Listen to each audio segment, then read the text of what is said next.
네,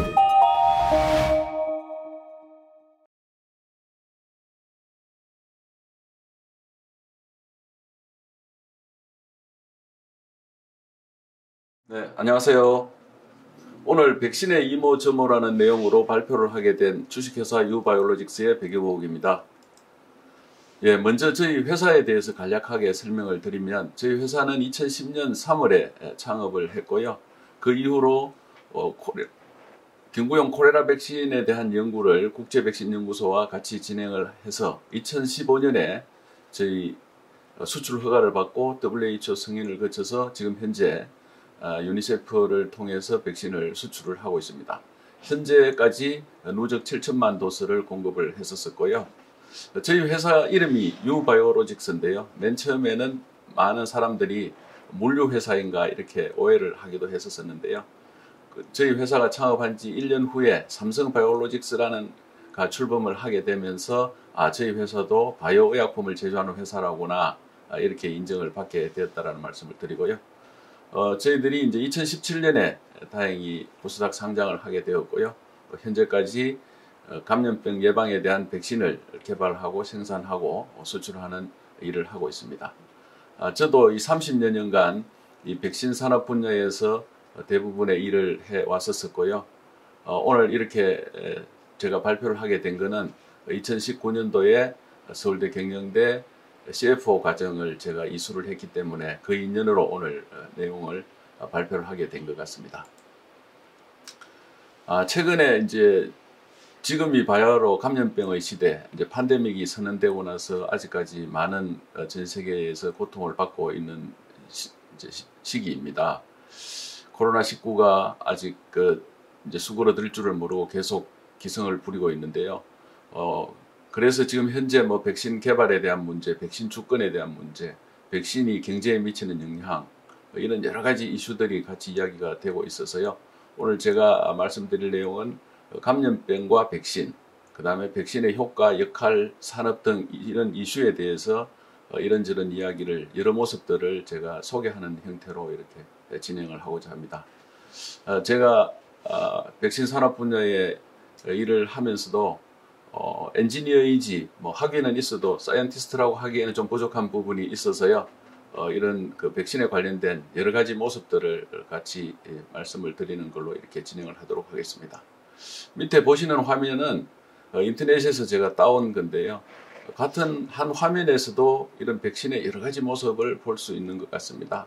백신 접종률이 경제 성장률과의 관계, 또 부자 나라가 백신을 독점한다든지, 백신이 없으면 경제 회복이 불가능하다, 백신 전쟁이다, 내년 상반기에 국산 백신 상용화가 이루어져야 된다, 그 다음에 경제 성장률이 어떻게 연관이 되고 있다, 백신 접종 보상에 대한 문제, 백신의 공평 분배에 대한 문제, 백신에 의한 인종차별 문제, 여러 가지 문제들이 이렇게 인터넷 한 페이지를 이렇게 장식하고 있는 걸 볼 수 있습니다. 그래서 이런 것들에 대한 이야기를 한번 해보는 시간이 될 수 있을 것 같고요. 먼저 감염병 뉴스에 대해서 너무 잘 아시는 내용이지만, 지금 현재 코로나가 팬데믹이 선언된 이후로 오늘날까지 계속 이어지고 있는데요. 지금 현재 전 세계가 오늘 아침 기준으로 2.1억 명이 감염이 되고요. 확진으로 판정이 났고 455만 명 정도가 이제 사망을 했습니다. 국내에서도 31만 명이 확진이 되고 2,480여 명이 사망을 한 아주 최근에 들어서 굉장히 큰 대역병으로 이렇게 유행이 되고 있는 상황입니다. 이러는 과정에서도 감염병은 계속 다른 감염병들도 이슈가 되고 있는데요. 오른쪽에 보시면 이제 치사율 75%, 인도를 흔들고 있는 전염병 니파 바이러스 감염병이 또 기승을 부리고 있다. 동남아 댕기열이 이제 이 베트남을 거쳐서 우리나라까지 이제 여파가 미칠 수 있을 거다, 이런 이야기가 있고요. 또 우리나라로서는 좀 창피한 이야기지만 OECD 국가 중에서 결핵이 우리나라가 가장 많이 발병을 하고 있고, 사실 이 코로나 바이러스 못지않게 우리나라에서 2만 3천여 명이 신규 결핵 환자가 발생하고 1,800명이 한 해에 목숨을 잃는 이런 것들도 이제 2018년 기준입니다만 이런 내용들도 있고요. 그다음에 한편 이제 아프리카 지역에서는 뭐 여러 가지 기후라든지 전쟁이라든지 여러 가지 문제 때문에 이제 수인성 전염병인 콜레라가 또 기승을 부리고 있는 이런 전 세계적으로 감염병에 대한 이런 이슈가 많이 되고 있는 게 사실입니다. 최근 감염병 사례로 보면 종식되었었던 걸로 생각했었던 천연두 같은 경우에도 지금 현재 다시 재발을 하고 있는 이런 경우가 있을 수도 있고요. 소아마비도 이제 일부 중동 지역에서 이렇게 발병을 하고 있고요. 조류 인플루엔자라든지 우리가 겪었던 메르스, 중동 호흡기 증후군이죠. 그 다음에 지카 바이러스, 또 진드기 매개로 하는 이런 HFTS 이런 질병들이 계속 이제 일어나면서 전 세계를 위협하고 있다, 이런 상황이 되겠습니다. 잠시 옛날 TV를 제가 한번 체크를 해 봤는데요. 보시는 그 사진을 보시면 이제 옛날 보건소라든지 이런 소아과병원 같은 데 보면 예방접종표가 이렇게 붙어 있었을 거예요. 그 도시에 이제 하수라든지 이런 데 이제 있는 벌레들이라든지 해충을 잡기 위해서 이제 흔히 말하는 방구차, 이게 이제 막 연기를 뿜으면서 이렇게 석유 냄새가 진동을 하는 이런 차들이 많이 이제 돌아다니고 그렇게 했었었죠. 그때 이제 지금 전후 세대인 베이비붐 이후에 많은 이제 사람들에게 추억으로 남아 있겠지만 이런 백신을 이제 저희들이 초등학교, 중학교 다니면서 많이 맞았던 기억이 있습니다. 홍역 백신도 있었었고요. 일본 내염 백신도 있고, 장티푸스 백신도 있고, 그 다음에 그 불주사로 유명했던 그 BCG 결핵 백신도 있었고요. 콜레라 예방 접종도 받았고, 이런 예방 접종이 이제 시행이 되면서 이제 집단 면역이 생성이 되고, 그러면서 저희들 우리나라에도 이제 소아 사망률이 많이 낮아지면서 이 베이비붐 세대들이 잘 성장해서 오늘날의 경제 발전을 이룩할 수 있는 이런 터전이 되지 않았나, 이런 생각도 해보게 됩니다. 이 감염병과 백신의 역사 부분에서 보면 감염병이 이제 그 역사 이래로 초기에는 이제 하는 그런 우리가 알지 못하는 세균성, 바이러스성 이런 질병들이 분명히 있었었고요. 중세에 들어서 이제 우리가 흔히 말하는 흑사병, 이거에 의해서 14세기에 한 2억 명 정도가 이렇게 사망하는 이런 일들이 있었고, 그 이후에 이제 천연두, 그 다음에 17세기에 들어서 또 대역병이 일어난다든지 하는 많은 이제 콜레라가 또 6차에 걸쳐서 아웃브레이크가 일어나고 하는 이런 역사를 가지고 있고요. 21세기 들어서도 다시 이제 조류 인플루엔자라든지 홍콩 플루라든지 지금 이제 사르스라든지 에볼라, 메르스, 지금 최근에 이제 코비드 이렇게까지 이어지는 이런 감염병이 계속 새로운 감염병이 이제 인류를 괴롭히고 있는 이런 상황입니다.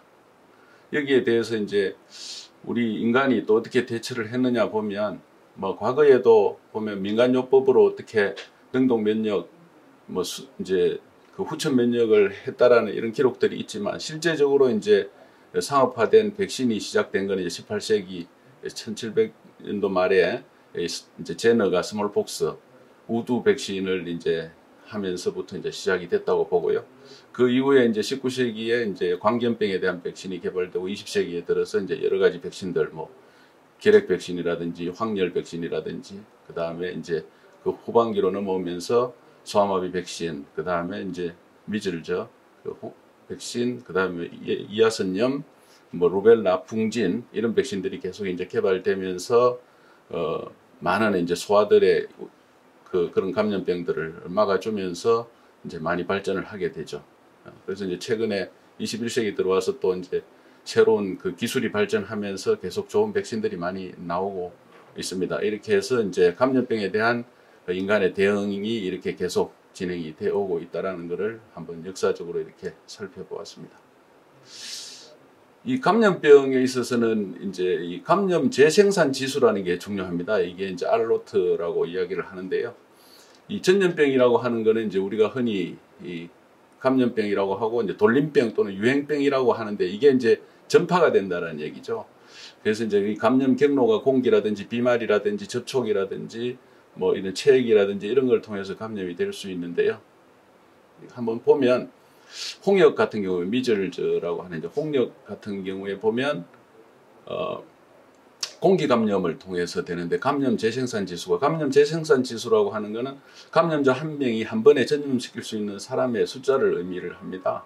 그래서 이제 그 홍역은 걸린 사람 한 명이 공기 감염을 통해서 12명 내지 18명을 전파를 시킬 수 있습니다.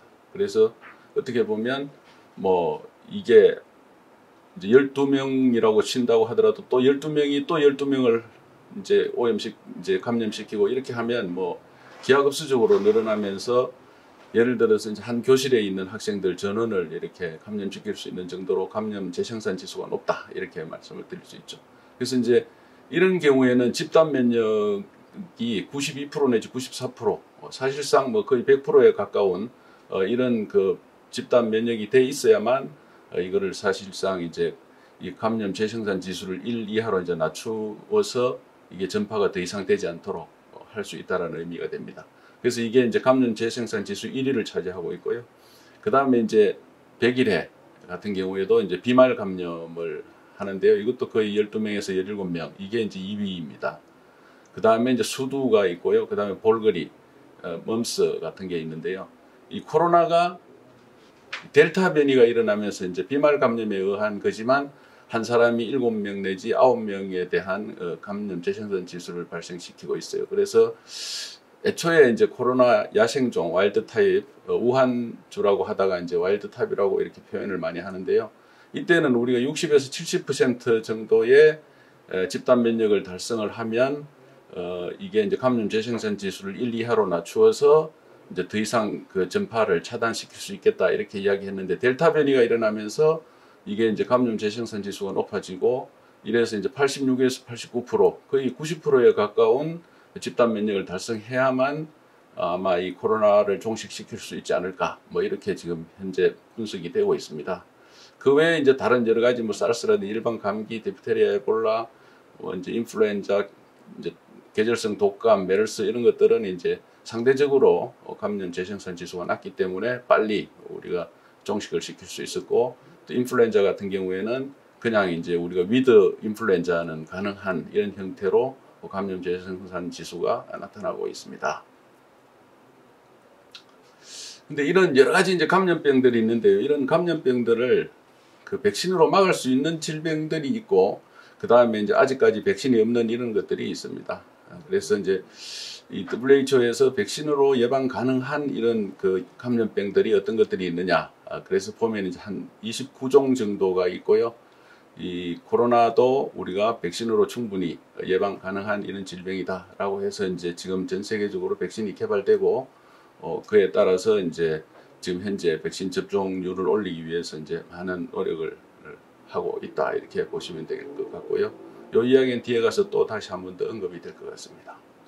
근데 현재 이제 백신이 없는 주요 질환 같은 경우에 이게 이제 백신을 개발하기가 어려운 부분들이 있고 또 이제 백신으로서의 역할을 아직까지는 잘 안 되는 것들이 있습니다. 그래서 이제 과학자들이 계속 연구를 통해서 이제 하고 있고 또 한편으로는 산업 쪽에서 보면 이게 이제 전 세계적으로 크게 유행을 하지 않으면은 이제 돈을 많이 들여서 개발을 하더라도 이 상업성이 없기 때문에 이제 안 하는 것들도 있고 뭐 여러 가지 그런 문제가 있겠습니다만 여전히 이제 이런 감염병에 대한 위협으로부터 벗어나기 위해서 새로운 기술이 개발되면서 이제 계속 좀 연구 개발을 진행하고 있는 그런 내용들이 될 것 같습니다.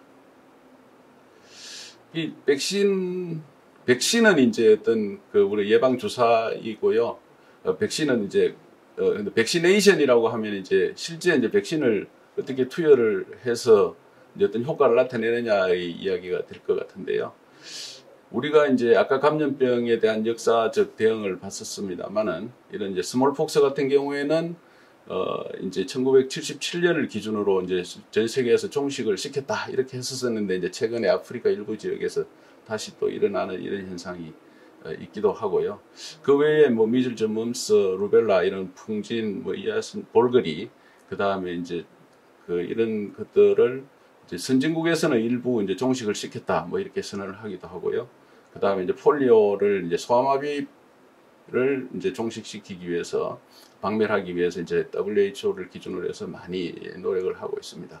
그래서 보면 이제 이 감염병이 한참 유행을 하고 있다가 백신이 도입이 돼서 접종을 한 순간부터 이제 낮아지기 시작해서 뭐 일부 중간에 이렇게 한 번씩 또 돌발적인 아웃브레이크가 일어날 수는 있지만 거의 이렇게 좀 잠잠해지는 이런 형태를 볼 수 있습니다. 그래서 이게 이제 백시네이션의 효과가 아니겠는가 이렇게 보고 있고요. 폴리오도 마찬가지고 이제 미즐즈 이것도 이제 홍역도 마찬가지입니다. 백신입니다. 그 외에 뭐 디프테리아라든지 이제 그 수막염이라든지 뭐 헤모필러스 세균성 인플루엔자, 뭐 폴리오, 미즐즈, 백일해 뭐 이런 것들이 이렇게 백신에 의한 효과로서 이렇게 이제 감염이 수그러드는 그런 형태를 볼 수 있습니다. 그럼 이제 백신과 면역에 있어서 백신은 이제 또 예방주사라고도 하는데 이 감염을 일으키는 병원체를 이제 저희들이 처리를 해서 기능을 약하게 하거나 그 이제 감염체의 일부분을 인체에 주입함으로 인해서 이제 그 정보를 습득하고 이렇게 해서 이제 인체가 그 질병에 저항하는 후천 면역이 생기도록 하는 이런 물질을 이제 백신이라고 하고 이런 백신을 이제 주사를 하게 되는 거죠. 근데 이제 백신은 여러 가지 이제 그 바이오 기술이 많이 발전이 되면서 여러 가지 이제 플랫폼 형태가 있습니다. 최근에 와서 이제 핵산 백신도 많이 이야기가 되고 있는데요. DNA를 이용한다든지 mRNA를 이용한다든지 이런 거에 있고 이제 유전자 재조합 기술을 이용해서 단백질을 인공적으로 합성을 해서 이제 항원으로 사용해서 항체를 만들어내는 방법이 있고요. 그 다음에 이제 바이러스를 이용한 유전자를 전달해주는 방식 이런 것들이 있고 바이러스나 세균 그 자체를 이제 불활화하거나 약독화시켜서 이렇게 항원으로 사용하는 그런 백신들이 있습니다. 그래서 이제 코로나 백신으로 보면 뭐 바이러스 벡터 백신은 이제 잘 아시는 아스트라제네카와 얀센 백신이 있고요. 그 다음에 이제 불활화 백신은 이제 중국에서 나오는 시노백 뭐 이런 백신들이 있고요. DNA 백신은 이제 이노비오 뭐 한국의 제넥신 이런 백신들이 있고 이제 RNA 백신은 화이자라든지 그다음에 모더나 이런 백신들이 있고요. 제조합 백신은 저희 회사도 지금 개발을 하고 있고요. 그다음에 SK 바이오사이언스에서 지금 개발을 하고 있습니다. 그다음에 이제 바이러스 유사 입자 백신이라고 할 수 있는 거는 이제 노바박스에서 지금 준비하고 이제 허가를 진행을 하고 있는 이런 백신들이 될 것 같습니다. 그 백신을 이제 또 생백신과 사백신으로도 이제 비교를 할 수 있는데요. 어쨌든 이런 백신은 이제 역사적으로 보면 초기에는 이제 살아있는 바이러스를 약독화를 시킵니다. 뭐 계란에다가 오랫동안 계대 배양을 함으로 인해서 그 감염성을 이제 저하시키는 이런 방식으로 했던 게 이제 초기에 이제 스몰폭스 방식이고요. 그 다음에 이제 그 세균이나 바이러스를 이제 키워서 이거를 포르말린이라든지 이런 것들로 가지고 이제 사멸을 시켜서 죽은 채로 이제 몸에다가 접종을 함으로 인해서 면역이 생기도록 하는 방법이 있고요. 그 다음에 이제 세균이 만들어내는 톡신을 불활화시켜서 이제 톡소이드화해서 하는 것들이 있고요. 그 다음에 이제 유전자 재조합 기술이 발전을 하면서 이제 서브 유니티 백신이 나오고, 그 다음에 이제 바이러스 라이크 파티클 VLP라고 하는 것들이 나오고, 기타 이제 여러 가지 형태의 새로운 기술로 인한 백신들이 나오기 시작하고, 이제 최근에 이제 들어서 이런 핵산을 이용하는 DNA라든지 바이러스를 이용한 백신이 이제 개발되기 시작을 했고요. 이 백신들이 개발되기 위해서 상당한 기간이 걸리지만 이제 큰 위기 상황에서 이제 백신을 개발하는 여러 가지 절차를 단순화시킴으로 인해서 이제 RNA 백신들이 빨리 나올 수 있는 이런 토대가 되었던 것 같습니다. 그래서 앞으로는 어떤 이제 감염병이 나타났을 경우에 훨씬 더 이제 인간이 잘 대응을 할 수 있는 이런 기술이 마련되어 있다, 이렇게도 볼 수가 있겠습니다. 그래서 이제 백신을 주사를 하면 어떻게 우리가 체내에서 이제 반응이 일어나느냐를 간략한 그림으로 이제 설명을 드리면은요. 백신은 이제 근육으로, 이번에 이제 코로나 바이러스 백신 같은 경우 이제 근육으로 다 접종을 하죠. 그 다음에 이제 최근에 뭐 점막 백신으로 해서 인트라네이잘 스프레이 백신이 또 연구 개발이 되고 또 있고요. 그 다음에 이제 PR로 접종하는 거라든지 경구 투여를 하는 이런 형태로 들어가는데, 몸에 이제 이 항원 형태로 백신이 들어가게 되면 몸 속에 있는 이제 면역 세포들이 이 들어온 항원을 이물질로 이제 감지를 해서 면역 반응을 유발을 하게 되고요. 그렇게 해서 이제 우리 몸에서 여러 군데 있는 가까운 접종 부위에서 가까운 림파절에서 이제 이렇게 뭐 T셀을 자극을 하고 B셀을 자극을 하고 이런 과정을 거치면서 항체를 만들어내고, 또는 이제 사이토톡식 T셀을 만들어내서 이제 뭐 일부는 이제 본메로우로 가서 이제 메모리 셀로 저장이 되기도 하고, 그다음에 혈중으로 이제 항체를 유출을 시켜서 침입한 그런 항원에 대해서 이제 반응을 일으키는 항원 항체 중화 반응을 일으킴으로 인해서 다른 이제 조직으로 이제 감염이 되는 걸 막아주는 이런 형태를 하고 있습니다. 그래서 이건 이제 좀 더 세부적으로 스플린이나 림프노드에서 일어나는 면역 반응을 말씀을 드린 거고요. 백신을 이제 1회 접종을 하면 어느 정도 한 열흘부터 이제 백신에 대한 항원이 이제 생성이 되기 시작해서 30일쯤에서 이제 피크를 이루고 서서히 감소하다가 다시 이제 부스팅이라고 하죠. 그래서 이제 세컨드 인젝션을 하면은 이제 처음에 주사를 했던 것보다도 한 2배 이상 높은 이제 피크를 그리면서 항체가 만들어지는 이런 효과가 있습니다. 그래서 좀 더 오랫동안 지속할 수가 있고, 근데 이제 이 지속성이 뭐 6개월을 가느냐, 1년을 가느냐, 그 다음에 메모리 셀이 얼마만큼 잘 기억을 해서 1년 후, 2년 후, 3년 후에도 동종의 이제 바이러스라든지 감염원이 들어왔을 때 면역 반응을 잘 일으킬 수 있을까 하는 이런 것들에 대한 면역학적인 고찰이 이제 필요하고, 거기에 따라서 용법, 용량 이런 것들이 이제 결정된다고 이렇게 보시면 될 것 같습니다. 지금 이제 코로나 시대에서 백신의 에피카시가 효능이 어떠냐 하는 것에 대해서 이제 많은 이야기들이 있습니다. 백신이 개발되기 위해서는 이제 초기에 동물 실험을 통한 안전성을 검토를 한 다음에 사람에 이제 단계적으로 투여하는 임상 절차를 거치게 되는 거죠. 그래서 이제 임상 1상, 2상, 3상을 거치는데 1상에서는 안전성을 주로 보고 2상에서는 이제 면역원성을 보고 3상에서는 이제 대규모 인원에 대해서 그 필드 에피카시를 이렇게 보는 임상 형태를 진행을 하고 있는데요.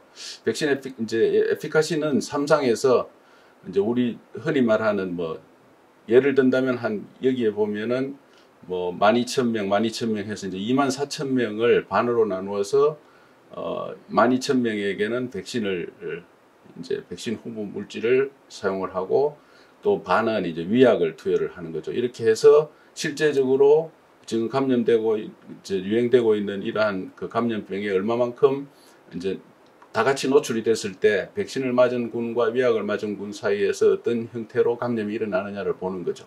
그래서 여기 보면 이제 백신을 맞은 사람은 12,000여 명 중에서 24명이 감염이 된 거고요. 그 다음에 플라시보 그룹, 이거는 이제 위약을 맞은 사람 106명이 되는 겁니다. 그래서 이제 이거 릴레이티브 리스크를 봐서 RR 값을 보면 0.23. 그래서 이제 이게 1로 빼면은 이제 전체적으로는 77%, 100명 중에서 77명은 이 백신을 맞으면은 감염이 되지 않는 확률을 가지고 있다. 이제 이렇게 나오고 있습니다. 그래서 최근에 이제 이런 백신들을 분석을 해 보면 코로나 백신의 경우에 이제 혈중 항체량을 보는 겁니다. 그래서 이제 완치자가 백신을 맞기 전에 이제 일반 감염이 돼서 완치가 된 사람이 몸속에 얼마만큼 항체를 가지고 있느냐를 보고 그 사람의 값을 1로 보고요. 그 다음에 이제 코로나 예방 효과가 얼마가 되는지를 이제 비교한 그래프가 되겠습니다. 실제 이제 화이자라든지 모더나 같은 경우에는 뭐 94%, 95%의 에피카시를 가지고 있다고 그랬고요. 임상 3상 결과 그랬는데 그 사람들이 가지고 있는 이제 백신을 맞은 사람들의 혈중 항체량을 보니까 이제 이 완치자 대비해서 2배 내지 4배의 이제 중항체 값을 가지더라. 그래서 이제 이 연관관계를 이렇게 봤습니다. 그래서 이게 이제 ICP라고 해서 이제 Immune Correlate of Protection 뭐 이런 식으로 표현을 하고 있는데요. 그래서 혈중 항체량이 중항체가 완치자 대비해서 얼마나 높으냐에 따라서 우리가 이제 Y축에 있는 퍼센테이지로 이렇게 비례관계를 이제 해볼 수 있겠다. 그래서 이제 이렇게 하면 이제 후발주자들의 경우에는 이 백신에 대한 필드 에피카시를 2만 명, 3만 명 정도를 하지 않고 뭐 한 수천 명 정도로 줄여서 했었을 때 혈중 항체량을 비교를 해서 이제 이 에피카시를 추정을 할 수도 있다. 뭐 이런 건데 이게 아직까지는 이제 공식적으로는 인정이 되고 있지는 않습니다만 이제 후발주자로서는 지금 이제 필드 에피카시를 하려고 하면 모든 사람이 지금 백신을 맞아야 되는 시기인데 그 뭐 수만 명을 시험을 하면서 그 반에 해당되는 실험 참여자에게 플라시보를 놓는다라는 게 도덕적으로도 문제가 있고 그래서 이제 이거보다는 모든 사람에게 백신을 다 놔서 그냥 혈중 항체량을 비교함으로 인해서 에피카시를 추정하는 게 어떻겠는가 하는 이런 내용이 되겠습니다. 그래서 이제 집단 면역에 대한 이야기가 있었었는데요. 뭐 허드 이뮤니티라고도 하는데 집단 면역에 대한 효과는 이제 그림을 보시는 바와 같이 잘 표현할 수가 있는데요. 많은 사람들 중에서 이제 그 백신을 맞은 사람이 2명밖에 안 되면 뭐 별로 효과가 없이 거의 조만간에 다 이렇게 감염이 되는 형태로 나타나고요. 그거보다 좀 많아지면 일정한 기준이 되지 않으면 그래도 감염자가 훨씬 많아지고요. 그래서 이제 허드 이뮤니티라고 하는 효과를 보려고 하면 뭐 최소한 한 7, 80%, 뭐 60%도 가능하다고 하는데요. 그 이상 그게 이제 아까 감염 재생산 지수에 따라서 다르겠지만 이런 정도로 돼야 이제 이게 감염 재생산 지수를 1, 2하로 낮추면서 점차적으로 이 감염병으로부터 벗어날 수 있는 이런 기회가 생긴다라는 이런 내용으로 설명이 되겠습니다. 그래서 이제 이런 백신의 가치에 대한 것들은 많이 이야기를 하고 있는데요. 사실 이제 이 코로나 시대에도 백신이 나오면 다 해결될 것 같다라는 이야기들을 많이 했고요. 또 이제 백신이 나옴으로 인해서 사실상 이제 해결의 실마리가 보이는 이런 형태로 됩니다. 이제 국제 백신 연구소에서 백신 세이브스 라이브스라고 하는 이제 이런 기치를 걸고 국제 백신 연구소가 이제 존재하고 있는데요. 아시겠지만 이제 UNDP 프로그램에 의해서 우리나라에 이제 1900년도 말에 이제 우리나라 서울대 그 연구공원에 이제 위치를 하고 있습니다. 여기서 이제 국제 백신 연구소가 만들어져서 이제 많은 좋은 일들을 하고 있고요. 그래서 이제 이런 이 백신은 사실은 이제 어떤 그 우리가 계산하기 어려운 충분한 이 가치를 가지고 있다라고 이렇게 볼 수 있고요. 또 많은 생명을 구해줄 수 있고, 그 다음에 이제 사람을 이제 보호함으로 인해서 이제 그 사회적 건강을 유지할 수 있는 이런 형태로 이 백신의 가치가 자리매김을 해야 된다라는 데 의미가 있고요. 실제 이제 저개발 국가 이런 데에서는 이제 많은 어린이들이 특히 이제 5세 미만의 소아들이 이 백신이 없어서 사망률이 굉장히 높은 이런 게 있어서요. 국제 기구들이 많은 노력을 하면서 이제 후진국들을 도와주고 있는 이런 형태다라고 볼 수 있습니다. 그래서 이제 이 백신들이 개발이 되고 이제 코스트가 낮아지고 하면서 보면 이제 이 메니자이티스 같은 경우에도 뭐 도수당 0.58 이렇게 해서 BCG도 굉장히 단가가 낮죠. 이런 백신을 이제 어린이들에게 주사를 했을 경우에 이 백신에 대한 ROI 값을 보면 뭐 44대 1 정도 되는 이런 형태로 이제 분석이 된다고 2016년에 이제 이렇게 발표가 나 있는데요. 이제 각각의 보면 이제 뭐 실제적으로는 보면 이제 뭐 딥테리아라든지 퍼투시스가 뭐 27대 1, 뭐 미즐즈에 대해서는 13.5대 1, 바리셀라 이제 수두 백신이요. 수두 백신의 경우에는 뭐 4.7대 1 뭐 이런 형태로 나타나고 있고요. 그래서 이제 인다이렉트 코스트까지를 다 포함하면 뭐 평균 ROI는 44대 1 정도가 된다. 뭐 이렇게 평가할 정도로 굉장히 백신의 가치가 높다. 이렇게 이제 이야기를 하고 있습니다. 다음에 이제 그러면 이러한 백신을 어떻게 만드느냐 하는 건데요. 이제 이 백신은 최근에 이제 바이오테크놀로지가 발전을 하면서 이제 대규모로 이렇게 만들 수 있는 시설들이 잘 구비가 되고 있고요. 프로세스가 잘 정립이 되어 있습니다. 그래서 어떤 배양 공정, 회수 공정, 정제 공정, 뭐 완제 공정 이런 것들을 거쳐서 백신의 품질에 대한 이제 확보를 중요시 여기고 있고요. 백신에는 이제 말씀드린 항원이라는 물질이 있고요. 그 다음에 이제 면역 증강제라고 하는 아주반트가 들어갈 수가 있습니다. 이제 적은 항원을 사용해서도 좋은 백신 효과를 낼 수 있도록 하는 게 있고요. 그 다음에 이제 백신이 오랫동안 유통이 돼야 되다 보니까 이제 보존제가 있어야 되고요. 그 다음에 단백질의 변성이 있으면 안 되니까 안정화제가 들어가야 되고요. 그 다음에 이제 일부 믹스를 위해서 이제 서펙턴트가 들어가고요. 그 외에 이제 pH를 조정한다든지 뭐 통증을 좀 완화시켜 준다든지 하는 여러 가지 이제 물질들이 추가로 이렇게 들어가는 형태로 이제 백신이 구성이 되게 돼 있습니다. 지금 현재 이제 뭐 우리나라가 바이오 산업의 뭐 메카가 되고 이제 최근에 이제 굉장히 많은 투자가 일어나면서 이 백신의 원천 기술은 이제 저희들이 좀 뒤처져 있지만 백신을 생산하는 기술이라든지 이제 생산 포스트로서의 중요한 역할을 한다라고 해서 이제 SK 바이오사이언스 같은 경우에 이제 아스트라제네카 백신이라든지 노바박스 백신이라든지 이런 것들을 위탁 생산하는 계약을 했다고 하고요. 근데 이게 이제 동물세포 배양 시설이라고 하면 우리나라에도 셀트리온이라든지 삼성바이오로직스가 굉장히 큰 시설을 가지고 있지만 여기에 이제 감염성이 있는 바이러스라든지 세균을 배양을 해야 되다가 보니까 일반 이제 바이오시밀러 항체를 생산하는 시설에서는 생산을 할 수가 없는 문제가 있죠. 그래서 이제 SK 바이오사이언스라든지 몇 개 작은 기업체들만이 할 수 있는 이런 한계가 좀 있다라는 얘기고요. 그 외에 뭐 스푸트니크 백신이라든지 미국 모더나는 이제 삼성 바이오로직스에서 시설 투자를 추가로 해서 이제 하겠다라는 이런 의지를 나타내고 있고, 이런 형태로 이제 이 백신의 생산이 이루어지고 있다, 이렇게 보시면 될 것 같습니다. 근데 이제 최근에 백신의 이제 또 좋은 면만 제가 말씀을 많이 드렸는데요. 백신의 부작용 부분에서 이제 일부 뭐 부작용이 없다고는 할 수 없죠. 백신이라는 게 이제 이물질이 몸에 들어가서 염증 반응을 통한 이제 면역 형성이 되는 그런 과정이기 때문에 이제 마일드한 이런 사이드 이펙트가 없을 수가 없습니다. 발열이 일어난다든지 뭐 약간의 이제 이런 시즈러가 일어날 수도 있는 그런 문제가 있고, 뭐 드물게는 100만 분의 1의 확률로 이제 알레르기 리액션에 의해서 하이퍼센시티비티가 발생하는 이런 문제가 있을 수는 있는데, 그럼에도 불구하고 이제 백신의 효과가 원체 크고 그렇기 때문에 이런 이제 뭐 두통, 발열, 피로 발생하는 이런 부분에 대한 것들을 이제 감수할 수밖에 없는 상황이 아닌가, 뭐 이렇게 말씀을 드릴 수가 있을 것 같고요. 이제 저는 이제 바이오 산업, 뭐 특히 이제 백신 쪽에 일을 하는 입장이다 보니까 이제 백신 시장에 대해서도 또 생각을 해보지 않을 수가 없는데요.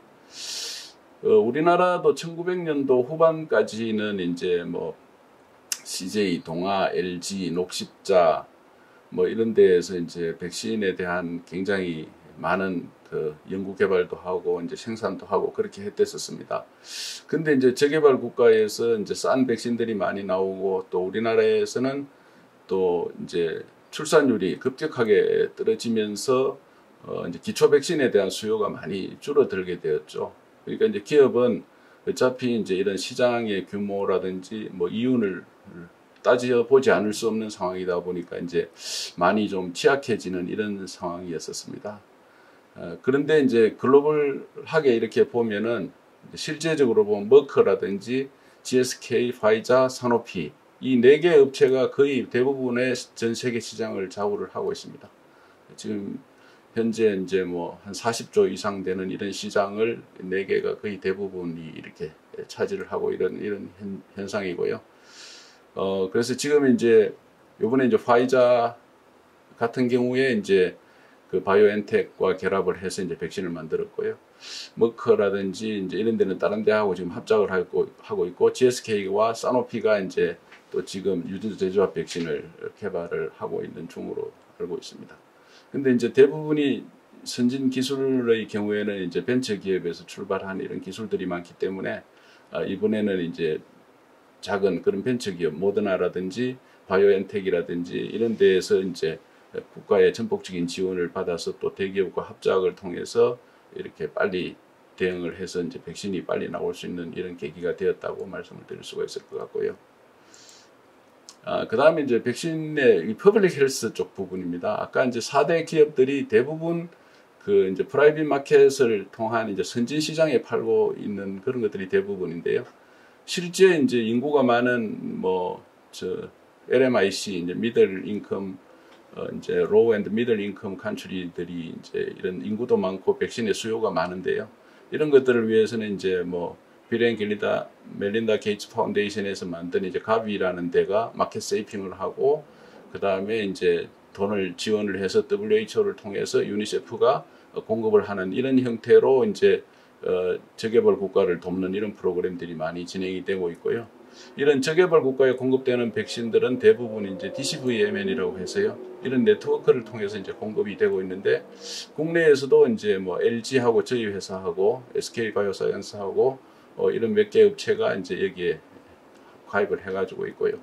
여전히 이제 백신이 개발되면서부터 오래 전에 개발된 것들은 이제 가격이 낮아지고 하면서 이제 공급률이 많이 올라가서 이제 이렇게 뭐 한 80% 이상의 백신이 이제 공급이 되고 접종이 되고 있다라고 볼 수가 있겠고요. 그 다음에 이제 최근에 개발되어 있는 거일수록 아직까지는 이제 전체적인 그 글로벌 백시네이션 커버리지가 아직은 좀 낮아 있는 이런 상태가 있습니다. 그래서 이제 이런 갭이 어떤 백신의 시장이라고 볼 수가 있는 그런 상황이 되겠습니다.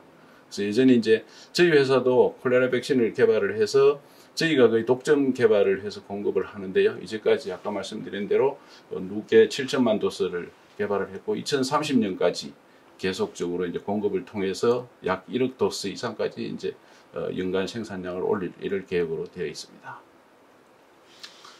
이제 또 몇 가지를 좀 추가해서 말씀드리고자 하는데요. 이제 백신 에퀴티도 이야기가 많이 되고 있습니다. 그래서 이제 부스팅 3차 접종을 할 거냐 말 거냐 하는 이런 문제가 이제 정치적인 이슈까지 되어 있는데요. 어쨌든 이제 지금 보면 모두가 안전하기 전까지는 누구도 안전할 수 없다. 이런 이제 캐치프레이즈를 가지고 저개발 국가에도 빨리 백신을 많이 접종을 해야 된다.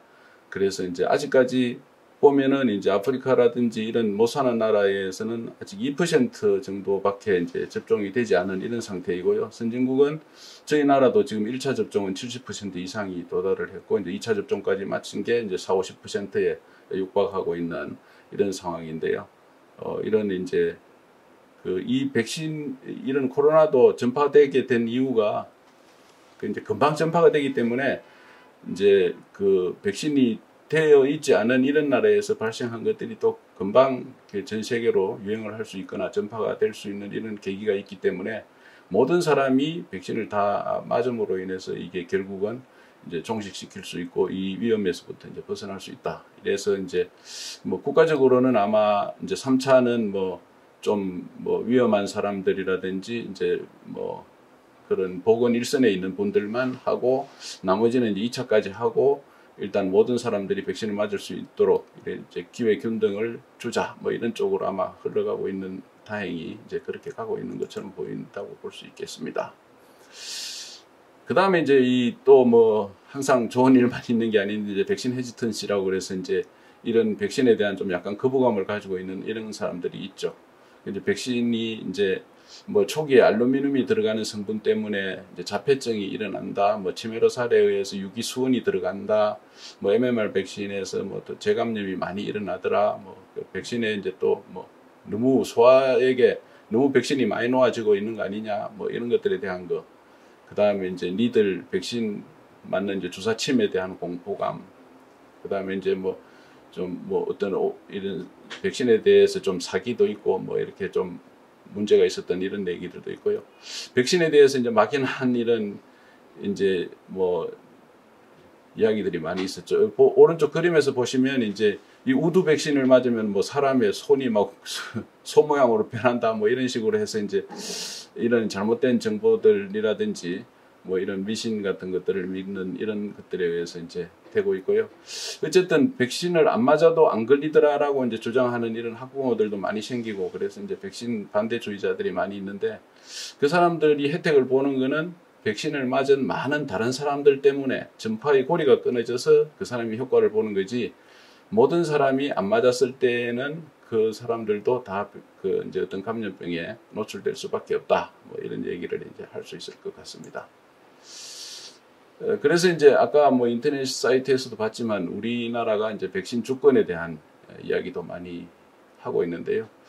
말씀드린 바와 같이 이제 28가지, 29가지 정도의 이제 백신이 국내 기업에서 이제 지금 현재 개발이 되어야 되고 지금 현재 이제 소아과 병원이라든지 우리나라 이제 전체적으로 어떤 방역 프로그램에 의해서 이제 백신이 이제 시판되고 있는 이런 상황인데요.